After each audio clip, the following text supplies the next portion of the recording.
Alaykum, yaxshimisiz? Sog'ligingiz yaxshimi? Sog' salomatmisiz? Charchamayapsizmi? Uydagilar yaxshilami?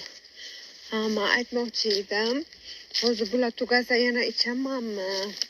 Ana menga o'zgarish bor. Shuni sizdan bir so'ramoqchi edim. Kokteylni sutga ichsa ko'proq foydasi yaxshimi yo suvgami?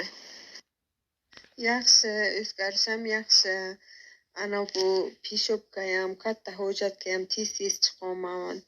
Avval katta hojatga bir haftalab chiqmasdim, ichim qo'tardi.